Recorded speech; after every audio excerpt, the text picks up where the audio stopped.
islaan shaydaanad ah oo furitaanka iyo balaayada iyo guryaha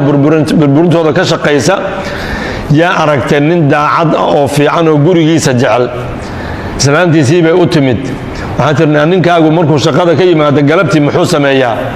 waxay tiri gurigu ila jooga ilmuhu ila hayaa ilmuhu wax u akhriyaa jikaduu galaa cuntadu noo kariyaa waxay tiri markaasaa ninkuu noqonaya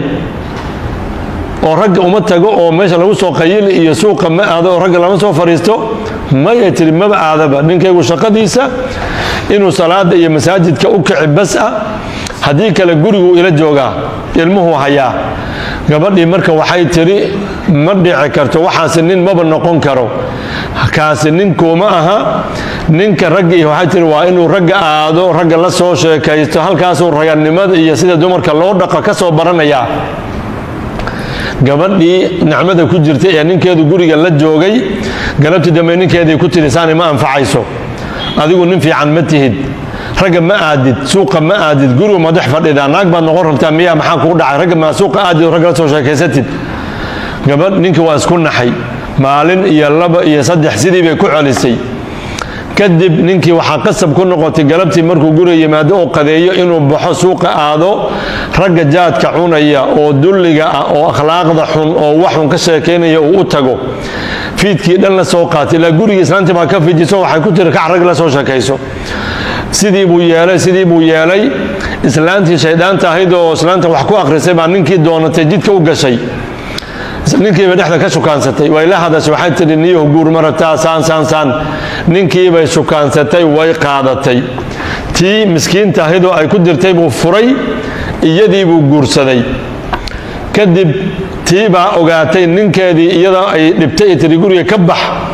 tii ku tiri ninka guriga ka saaroo suuqa u dir inay ninkeedii aroosatay way u tagtay waxay tiri naayaa maxaad ii lugoysay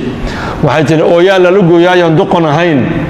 dadka doqomada unbaa la lugooyaa nin fiican buu ilaahay ku siiyey marka caqli baan helay aan kaaga qaato waan kaa qaatay hadda fursad ma haysatid waa ku dhaafay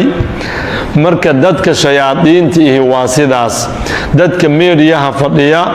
waa dad shayaadiin ah oo shaydaan u adeegaya